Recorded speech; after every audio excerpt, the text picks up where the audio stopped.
They're legendary comic book characters and legendary comic book artists. We'll be taking a look at Jack Kirby, one of the greatest artists of all time, in just a few moments. Now, the major characters have always come from the two big companies, Marvel and DC, and they've been feuding like the Hatfields and McCoys for like over 40 years. But the crossover to end all crossovers is about to happen. For the first time, characters from Marvel and DC will be fighting on the same page. And for those of you not in comic stores lately, the major matches are X-Man Wolverine versus DC Bad Boy Lobo, Wonder Woman versus X-Woman Storm, Cape Crusader Batman versus Super Soldier Captain America, and web-slinging Spider-Man goes on against the quick-witted Superboy. And the Man of Steel Superman takes on the big green Hulk, who's actually pretty smart now, too, because he's been getting off the steroids. And with the battle about to happen, with the release of Marvel vs. DC #3, Nick brings us the late-breaking news on these earth-shattering matchups. Ladies and gentlemen, comic fans from all around the world, tonight live from the Kingsway International Gym, we bring you the Q&A of the century. In this corner, gruesome or Gruenwald. And in this corner from DC Comics, Mike the Crusher Carlin. Remember, gentlemen, no hitting below the belt, and keep your answers clean. Oh! What kind of a stupid question is that? DC comes up with all the good ideas. Marvel did. We come up with all the good ideas no matter what they say. Marvel's not as good as DC because they've been ripping us off since they came on the scene in the 60s. We have the Justice League. What do they got? The Fantastic Four. Cheap rip-offs. They stink. We got the characters. We got the concepts. What do they got? Kryptonite! Storm, she's a mutant. Wonder Woman, she's got a rope and a tiara and an invisible plane, and she hangs out with women. Superman is going to beat the Hulk because Superman has more than just super strength. He's got heat vision. He can fly. He can do anything. He's Superman, for crying out loud. Get out of there. Captain America, he's the world's greatest unarmed combatant. No one can touch him, although Batman will probably try to take out something from his utility belt. Yeah, Spider-Man's been around a while. Superboy's kind of new, but he's got the coolest power. You can't touch him. So you can shoot webs at him all you want? Nothing! Ha! Wolverine! He's got a healing factor that will enable him to heal from anything that Lobo can dish out. I don't care if it's a deep dish pizza, he's going to be able to recover from it. Flash is going to beat Quicksilver because Quicksilver's name is dumb.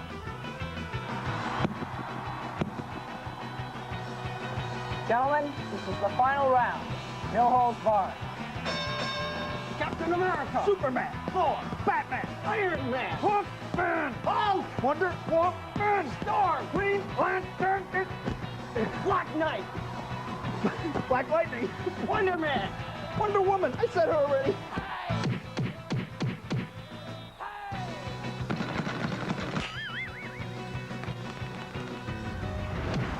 One, 2, 3, 4, 5, 6, 7, 8, 9, 10. Well, it was a tough battle, but I guess we're gonna have to call it a draw and let the viewers decide. I guess the real winner is the anti-gravity room. One of Comicdom's original legends is the one and only Jack Kirby. Perhaps you've heard of Captain America, the Fantastic Four, the Hulk, Mighty Thor, Iron Man, and Silver Surfer. These are a few of the classic characters created by the legendary genius who revolutionized comics in the 1960s. For the sake of our audience, tell us who you are. Well, I'm Rosalind Kirby, but everyone calls me Roz, wife of Jack Kirby, the late Jack Kirby. Well, he was doing work before I met him, and from what his mother would tell me, he used to be at 12 or 13. He would do a lot of drawing, and he was always self-taught, never went to school. Jack got his start the way almost everybody at that time got started. Comic books were just getting going, and there were the Depression was on, and there were dozens and dozens of kids in New York who had grown up on newspaper comic strips, who were looking for a way to make some money because they'd come out of very poor neighborhoods, and comic strips were a very viable alternative. And he'd be very frustrated, do a drawing and then rip it up and throw it away. And then he had a portfolio, and he'd go around to all the houses there, and all these small art houses, and finally they got to know him, and he started doing work for them.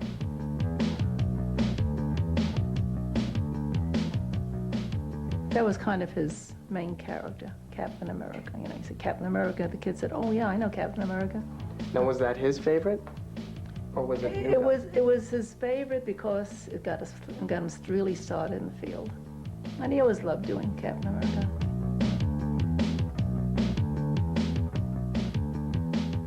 So tell me a little bit about your past with Jack Kirby. Well, it was a great time. I think we worked so well together, you know, it was as though we both thought alike. I'll never forget the time I told Jack about the Hulk. I thought he was going to hit me. I said, Jack, I have an idea for a new character. I want you to draw an attractive, likable monster. The Hulk was how he pictured himself, you know, taking off after the tough guys, and he was always a little self-conscious about his height, you know, and he always liked to fight 6'4" guys. Of course, he would get killed, but... We've already done a guy who's the strongest guy on Earth. We've done people who can fly. We've done people who can burst into flame. What can we do that's different? Let's do a god. And he said, what are you talking about? And I said, let's do one of the Norse gods. We'll call him Thor, god of thunder. Well, by the time I finished talking about it, Jack had sketched almost the whole character, you know? And it was amazing how fast he was, and it was as if he plucked these things right out of my mind. Only he improved on them, because by the time I would see the drawing, it was 100 times more dramatic even than what I was thinking of. He did Ben Grimm for Fantastic Four. And Ben Grimm always had a cigar in his mouth, and Jack always had cigars in his mouth. He was a little tough guy. Jack thought in big pictures, and his characters would leap out at you, and he developed his own. The fact that the main thing about Jack was that he developed his own style. He wasn't doing Knepp or doing Roy Crane the way his contemporaries were, and he found an energy in his work that had not been present in newspaper comics in their really tiny panels.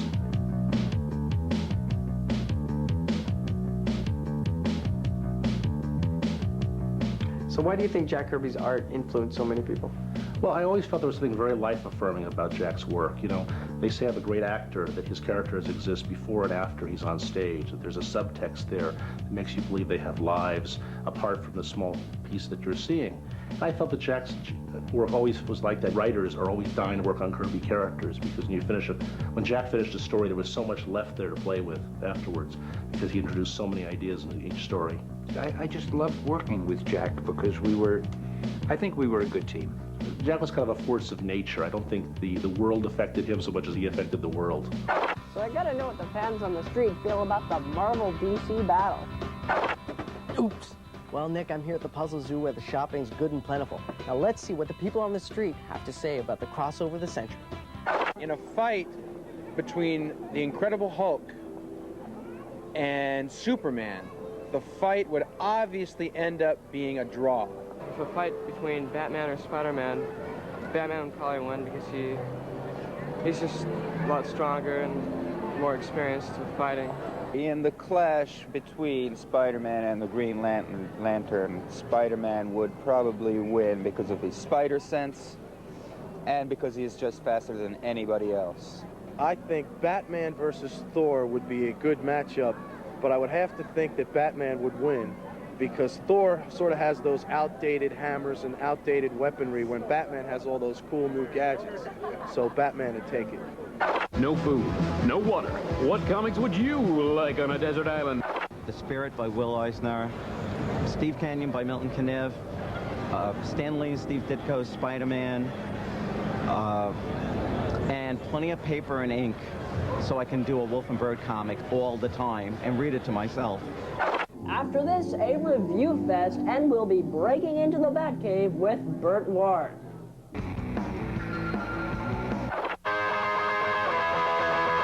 Hey everybody, and welcome to Comicopia, my weekly review of comic books. This week I'm looking at legends in comics, and what better book to start out with than a legendary comic made by a legendary creator, Jack Kirby. Now, I'm not even really allowed to touch this book, but I managed to review it for you.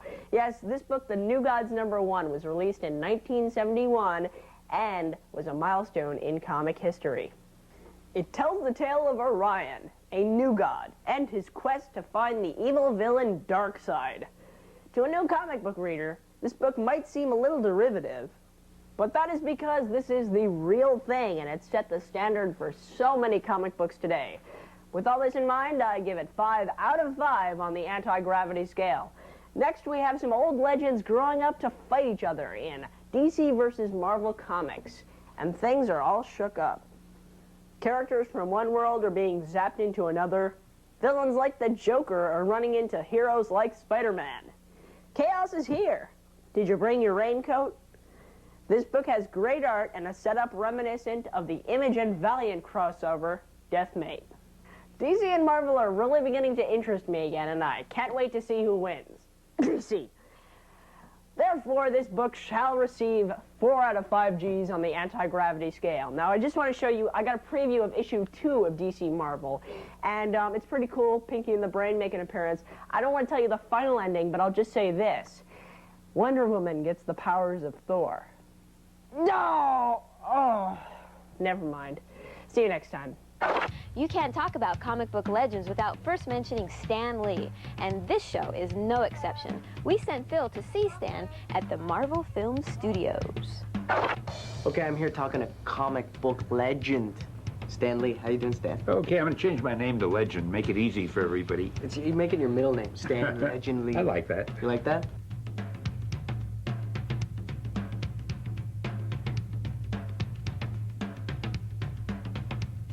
Now, did you think Marvel Comics would have made it this far when you started? Oh, no. When we started, we never thought that Marvel would become the institution that it is. We were just hoping we'd come up with some books that would sell so that we wouldn't get fired or maybe one day get a raise. I mean, it was just a job, and we never dreamt that all of these characters that we came up with. There was Jack and I, who did the X-Men and the Fantastic Four and the Hulk, and Thor, Shield, and there was Bill Everett, who did Daredevil with me, and then there was Steve Ditko, who did Spider-Man and Doctor Strange, and Don Heck, who drew Iron Man. We were just doing strips. We never thought that more than 30 years later, these would still be among the best-selling books in the world. Did you have more fun in the beginning when Marvel was just starting up? Years ago, I did much more actual writing than I do today. And even though I used to think I really hate to write, because it's a lonely job. I mean, some people can watch television or listen to the radio while they write. Not me. I have to be locked up in a room, just me and my computer. And I was sort of glad to stop doing it, but now I miss it. There's nothing wrong with the format of a comic book, with illustrations coupled with words. Just depends how well you do it. If you do it like a master, you're creating something great. If you're not very good at it, it's just another thing thrown out for the public. I think a couple of years from now, you're going to see more Marvel movies on the screen, and they're all going to be big movies. And from what I've seen of the stories and from the people that we're working with, the writers and the directors and the producers, I would say they're going to be very big movies. Now, when you hear guys like me call you a comic book legend, what does that make you think? Oh, I love it. I mean, 30 years ago, I never thought anybody would call me a legend. My only problem is I thought you're supposed to wait till you're dead before someone calls you a legend. But yeah, it's fun. I'm getting used to it. Hey everybody, I'm here with Janeane Garofalo. Yes, she is comedian, star of the Ben Stiller Show, and of course, the Larry Sanders Show. She's the whole show. So, does a comedian like yourself actually get into comics? Well, I don't know about other comedians like myself, but me personally, I enjoy Hate and 8 Ball, and I love Why I Hate Saturn, the graphic novel of Why I Hate Saturn. I never really was very interested in like superhero comics, you know. Do you think independent comics have something that superheroes don't? Well, just in my opinion, I'm more interested in reading about like Love and Rockets. So what else? I don't know. Okay, if you could play any comic character, what would it be? I would like to play the main character in Why I Hate Saturn, like Kyle Baker. Do you identify with this character in some way? I suppose so. I suppose on some levels I do. I just find her to be entertaining and intelligent, so I would like to pretend that I was both of those things. Hi, I'm Stan Lee, and this is the anti-gravity room. Stan, can I have this? Of course you can, because you're part of the media. You can have anything you see. It's all yours.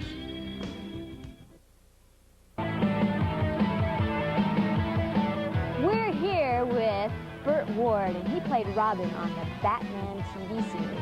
And he has the biggest house on the block. So, I guess you just play a legendary character on TV, and the rest takes care of itself. That's right. Holy beauty queen, Shashi. Holy great interview guest! Well, join me. We'll go for a walk. You know what? I wanted to think of some questions to ask you, and you just happen to have some in the back of your book. Oh, boy, wonder my life in tights. It said, my most asked questions. Yes. So, what's it like being Robin? Well, let's see. It's not real comfortable in the costume. I wouldn't recommend it. In fact, I only wear my costume now for 2 occasions. One is Halloween, and the other is very private moments with my wife. Batman was a very exciting show. It was a very, very violent show. But not violent in the sense of people getting hurt, violent in the sense of me getting hurt. You see? Because it was a very dangerous show. There was lots of explosions, lots of injuries. I mean, this was not known to the public, what happened on Batman. And even in the first episode, I ended up in the emergency hospital 4 days in a row. Are you still friends with Adam West? Adam and I have always been very close. In fact, we were extraordinarily close, both on the set and off the set, in meeting and greeting our young fans. However, because of my new book, Boy Wonder My Life in Tights, wait a minute here, wait a minute, yeah, this is, where did you get an Adam West book? No, that's not right. So, tell us about your favorite villain on the Batman TV show. Well, villains are not nice. I mean, they're heinous in every respect. And we fought against Joker, who was played by Cesar Romero, a very nice man. Riddler, Frank Gorshin. Egghead was Vincent Price. Julie Newmar played Catwoman. Now, I must tell you, and it's kind of a secret, but there is talk that both Adam West and myself will be back on network television with a primetime Bat reunion. Holy Bat reunion Holy show! recreation! I know when they were making the Batman movie that Adam West wanted to be Batman. He was really upset that Michael Keaton got it. What about you? Did you want to play Robin? I would have loved to. And let me tell you something. It's not as far out as it might sound. Because if you look at the Star Trek television series with Leonard Nimoy and William Shatner, not only did they do the original television series, they've done 6 feature films. Granted, they're a little bit older, but who cares? They're the originals. They're the ones that brought it to life. They're the ones that made it to success. And I think people are endeared to them. So, well, as an actor, you probably played lots of roles. Was Robin your favorite? Oh, by far. By far the most fun. I remember, you know, first of all, it was my first role. It was the first thing I ever tried out for. There were 1,100 kids my age trying out for that role. And to get it was, you know, really very lucky for me. And every week, I mean, to be tortured in some heinous way and still managing to survive, I mean, for me, it was a lot of fun. I really enjoyed the character. And I think the fact that now I have an opportunity to come back and recreate it again, I think that's wild. I think that's really fun. Quick, Robin, to the Batmobile! We haven't a moment to lose! Holy flashbacks!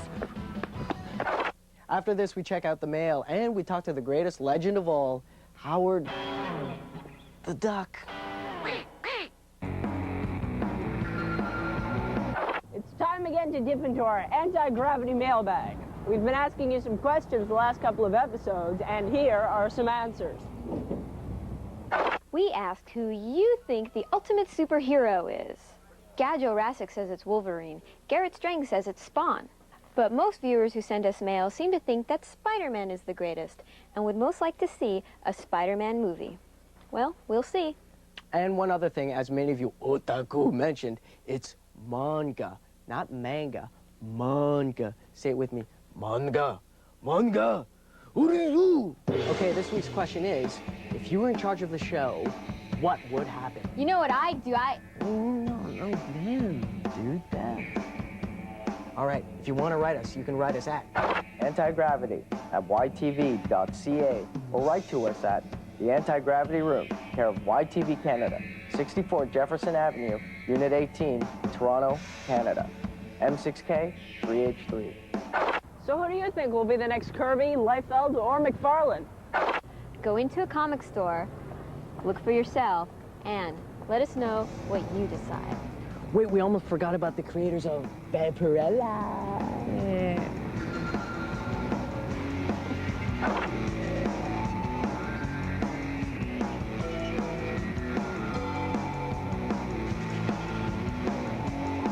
It is 200 feet tall, the lethal product of a poisoned earth, and it's about to battle the king of all monsters. For the first time on television, the letterboxed edition of Godzilla vs. Hedorah. Today at 2 p.m. Eastern, Sci-Fi Saturday. Now stay tuned for Dracula the series, next on the Sci-Fi Channel.